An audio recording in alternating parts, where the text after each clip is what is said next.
그때 세례 요한이 이르러 유대 광야에서 전파하여 말하되 회개하라 천국이 가까이 왔느니라 하였으니 그는 선지자 이사야를 통하여 말씀하신 자라. 일러스되 광야에 외치는 자의 소리가 있어 이르되 너희는 주의 길을 준비하라. 그가 오실 길을 곧게 하라 하였느니라. 이 요한은 낙타털 옷을 입고 허리에 가죽띠를 띠고 음식은 메뚜기와 석청이었더라. 이때 예루살렘과 온 유대와 요단강 사방에서 다 그에게 나아와 자기들의 죄를 자복하고 요단강에서 그에게 세례를 받더니 요한이 많은 바리새인들과 사두개인들이 세례 베푸는 대로 오는 것을 보고 이르되 독사의 자식들아 누가 너희를 가르쳐 임박한 진노를 피하라 하더냐. 그러므로 회개에 합당한 열매를 맺고 속으로 아브라함이 우리 조상이라고 생각하지 말라. 내가 너희에게 이르노니 하나님이 능히 돌들로도 아브라함의 자손이 되게 하시리라. 이미 도끼가 나무 뿌리에 놓였으니 좋은 열매를 맺지 아니하는 나무마다 찍혀 불에 던져지리라. 나는 너희로 회개하게 하기 위하여 물로 세례를 베풀거니와 내 뒤에 오시는 이는 나보다 능력이 많으시니 나는 그의 신을 들기도 감당하지 못하겠노라. 그는 성령과 불로 너희에게 세례를 베푸실 것이요 손에 키를 들고 자기의 타작마당을 정하게 하사 알곡은 모아 곡간에 들이고 죽정이는 꺼지지 않는 불에 태우시리라.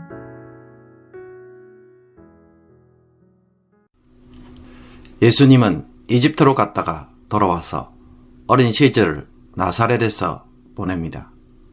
3장은 그 후 30년이 지난 후에 예수님에 대한 이야기를 시작합니다.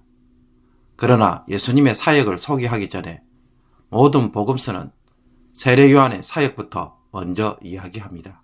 왜 그럴까요? 예수님과 사도들은 세례 요한을 구약의 마지막 선지자, 즉 말라기 선지자가 말한 내 사자, 선지자 엘리야로 보았기 때문입니다.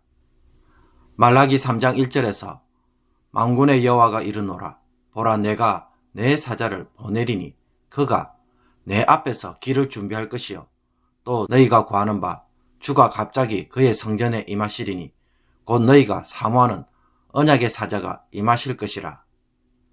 여기서 하나님은 언약의 사자 곧 예수님이 오시기 전에 그 길을 준비하는 내 사자를 보내신다고 했는데 그가 바로 세례 요한입니다.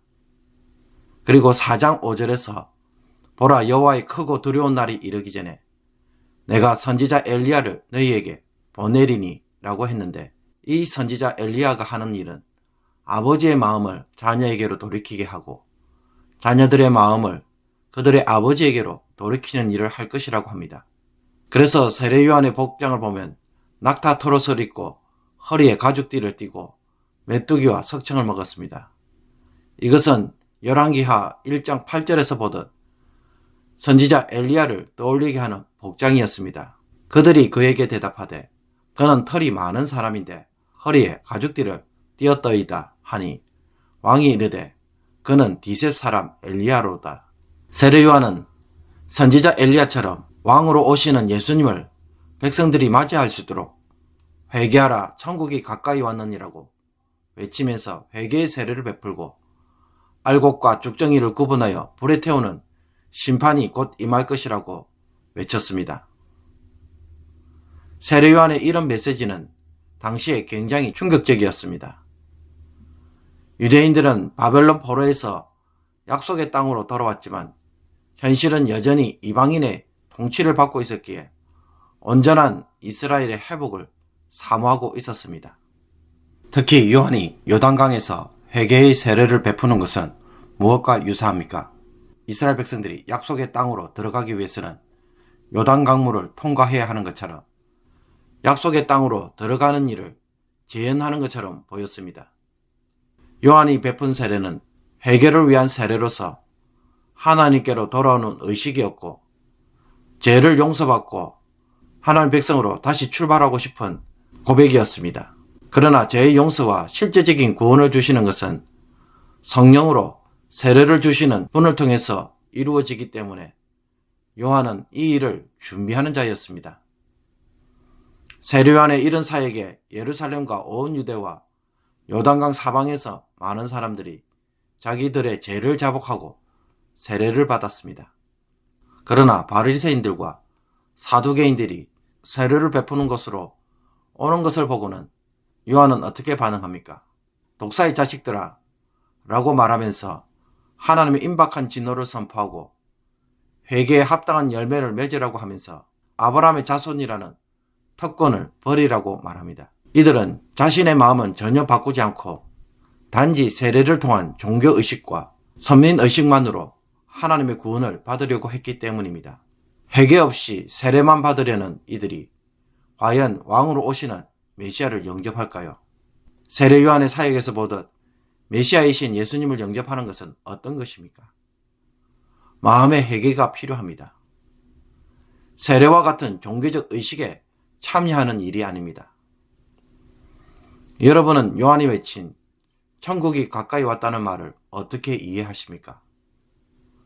우리가 천국에 간다면 분명 우리는 천국의 삶을 살 것입니다. 많은 사람들이 천국에서 사는 삶을 파라다이스처럼 놀고 먹는 곳으로 생각합니다.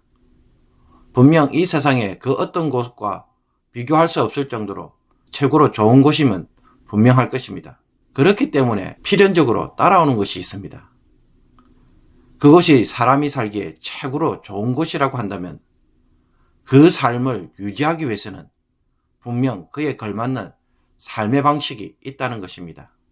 여러분이 바닷가가 있는 최고급 호텔에 묵을 때 그 가치를 즐기려고 한다면 어떻게 해야 합니까?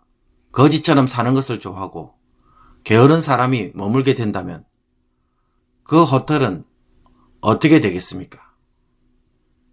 깨끗한 화장실을 즐기기 위해 매일 청소를 하라고 하면 내가 감당할 수 있을까요? 깨끗한 곳은 깨끗하게 살기 때문에 깨끗한 것입니다. 우리가 이것을 보아야 합니다. 자기의 것을 내려놓고 예수님을 통해 주어지는 하나님의 새로운 삶의 방식, 새로운 통치 방식을 받아들이지 못하는 사람에게 천국은 지옥이 됩니다. 제 삶을 즐기고 자기 욕심대로 살아야 행복한 사람들은 그것은 도리어 불편하고 괴로운 곳이 됩니다. 환경적으로 아무리 좋아도 가시방석인 것입니다. 그러므로 천국에 들어가려면 반드시 어떤 일이 일어나야 합니까? 더럽게 사는 것을 내려놓고 깨끗한 방과 화장실을 사용할 수 있는 새로운 규칙을 받아들일 수 있어야 합니다. 이것이 요한이 말하는 회개입니다. 종교적 예식으로 대체할 수 있는 것이 아닙니다. 교회를 다니는 것으로 구원을 받겠다거나 혹은 예배에 참석하는 것으로 천국에 들어가려고 하는 생각은 아예 내려놓아야 합니다. 근본적으로 제자의 길을 걷는 새로운 삶의 방식을 받아들이지 않는다면 바리새인들과 사두개인에게 회개의 세례는 무의미할 뿐만 아니라 요한의 말처럼 하나님의 진노를 더 높이 쌓는 일밖에 되지 않습니다.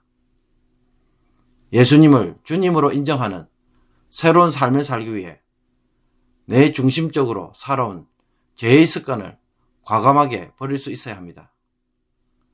한꺼번에 이 모든 것을 버릴 수 없기에 하나님은 오늘도 우리를 기다려 주십니다. 또 버릴 수 있도록 성령의 능력으로 도와주시고 변화시켜 가고 계십니다.